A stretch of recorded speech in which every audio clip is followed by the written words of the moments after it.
คำศัพท์ภาษาอังกฤษสำหรับเด็กเที่ยวทะเล Let's go to the sea.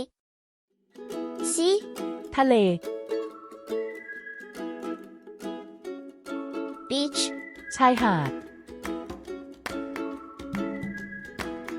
coconut tree, ต้นมะพร้าว sun, ดวงอาทิตย์ sunglasses, แว่นกันแดด sandals, รองเท้าแตะ beach hat,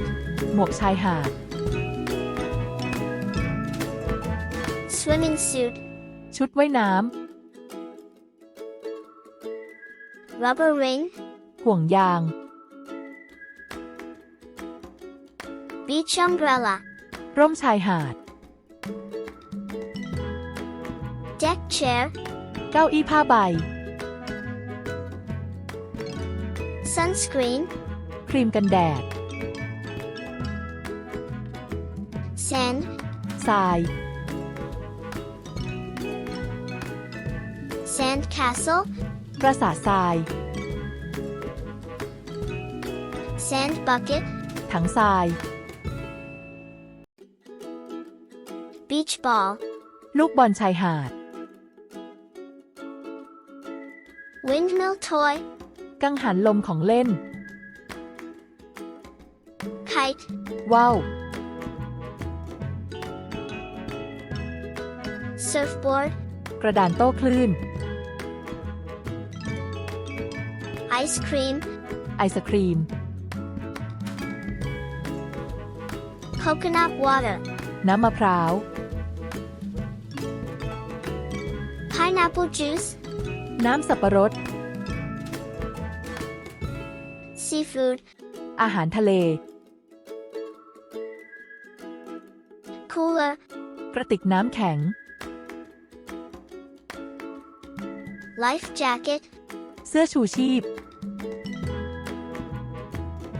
life buoy, ห่วงชูชีพ snorkel, ท่อช่วยหายใจในน้ flipper, ำ ตีนกบ jet ski, เจ็ตสกี boat, เรือ rubber boat, เรือยาง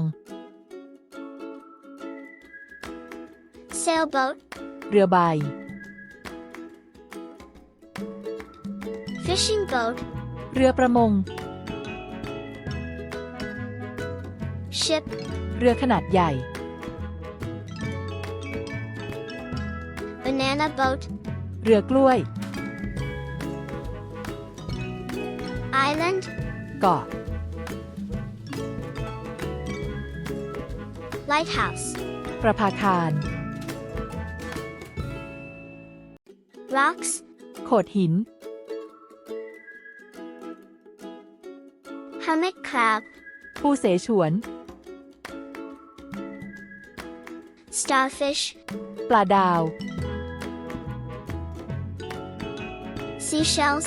เปลือกหอย seagull,